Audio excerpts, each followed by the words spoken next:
Ne? Nihče ne bo nas rešil. Ne? In to je tista ironija tega časa, ker čakamo, da nas bo en rešil. Ne? Pa naj bo to država, pa naj bo to zdravilci. Ne? Nihče te ne bo rešil. Sam se lahko postaviš tja, kamor želiš iti, ko prevzameš polno odgovornost nad svojim življenjem. Verjetno zaradi tega tudi sama delaš te tečaje, kanaliziranja in podobnega. Vsekakor. Zato, ker želim ljudem dati moč, ne opolnomočiti jih.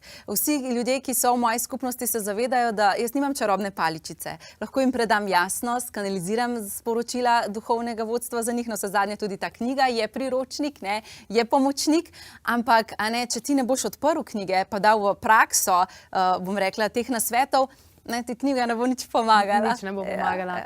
3 usmeritve za danes, katera bi bila tista prva? Prva je zagotovo ta, da potrebujemo izstopiti ven iz vloge žrtve. Velikokrat se postavimo v pozicijo, da se nam dogaja krivica in se počutimo majhne, da nimamo moči. Gledamo v svetu, kaj se dogaja in se nam zdi, da smo nemočni.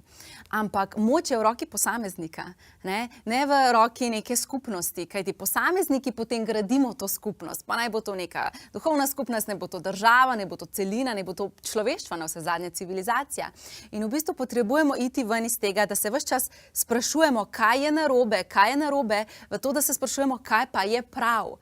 Kako pa želim, da se svet postavi in kako želim, da moje življenje izgleda in kaj lahko naredim danes, da se pomikam proti temu. Se pravi, iz pozicije žrtve svojega življenja se potrebujemo postaviti v pozicijo vodje svojega življenja.